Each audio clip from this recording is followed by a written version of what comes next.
राम राम दोस्तों। आज देवउठनी एकादशी है तो हम इस उपलक्ष्य पर देवउठनी एकादशी की कथा सुनेंगे। एक समय भगवान नारायण से लक्ष्मी जी ने कहा, हे नाथ, आप दिन रात जागा करते हैं और सोते हैं तो लाखों करोड़ों वर्ष तक सो जाते हैं।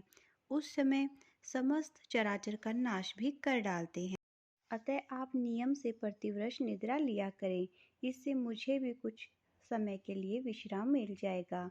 लक्ष्मी जी की बात सुनकर नारायण मुस्कुराने लगे और बोले कि आप ठीक कह रहे हो, मैं ऐसा ही करूँगा।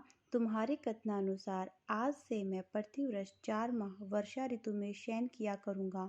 उस समय तुमको और देवगणों मेरी यह निद्रा अल्प निद्रा और प्रलयकालीन महानिद्रा कहलाएगी। यह मेरी अल्प निद्रा मेरे भक्तों को परम मांगलिक, उत्सवप्रद तथा पुण्यवर्धक होगी। इस काल में मेरे जो भी भक्त मेरे शयन की भावना कर मेरी सेवा करेंगे और शयन और उत्पादन के उत्सव आनंद पूर्वक आयोजित करेंगे, उनके घर में मैं तुम्हारे सहित निवास करूंगा। अब एक पौराणिक कथा सुनते हैं।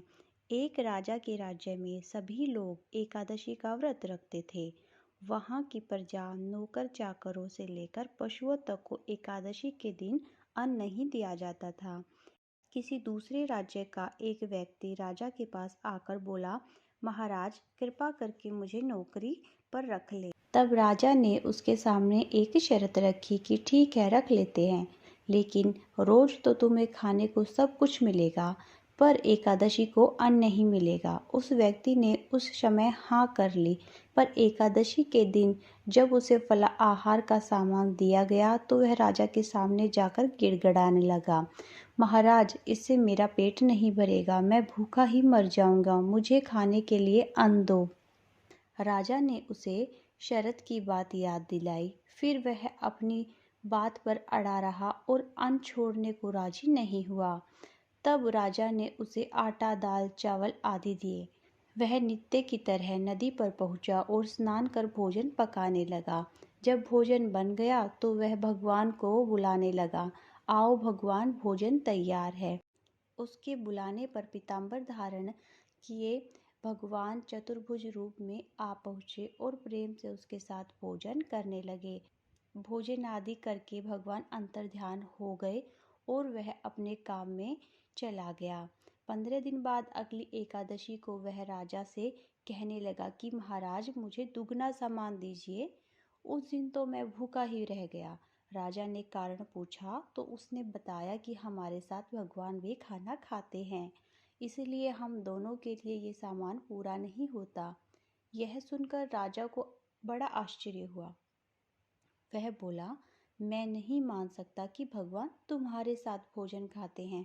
मैं तो इतने व्रत रखता हूँ, पूजा करता हूँ, पर भगवान ने मुझे कभी दर्शन नहीं दिए। राजा की बात सुनकर वह बोला, महाराज, यदि विश्वास न हो तो आप मेरे साथ चलकर देख ले। राजा एक पेड़ के पीछे छिपकर बैठ गया। उस व्यक्ति ने हर रोज की तरह भोजन बनाया और भगवान को शाम तक पुकारता रहा, फिर भी भगवान नहीं आए।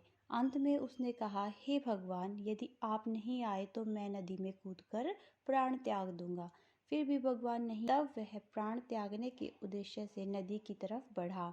प्राण त्यागने का उसका दृढ़ इरादा जान शीघ्र ही भगवान ने प्रकट होकर उसे रोक लिया और साथ बैठकर भोजन करने लगे। खा पीकर वे उसे अपने विमान में बिठाकर अपने धाम ले गए।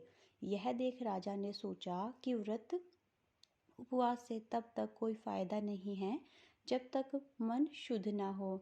इससे राजा को ज्ञान मिला। वह भी मन से व्रत उपवास करने लगा और अंत में स्वर्ग को प्राप्त हुआ। तो दोस्तों, ये थी एकादशी की आध्यात्मिक और पौराणिक कथा। अगर आपको अच्छी लगी है तो प्लीज़ इसे लाइक और शेयर करें और मेरे साथ जुड़े रहने के लिए चैनल सब्सक्राइब करें। मिलते हैं अगली वीडियो में, तब तक के लिए बाय बाय, राम राम।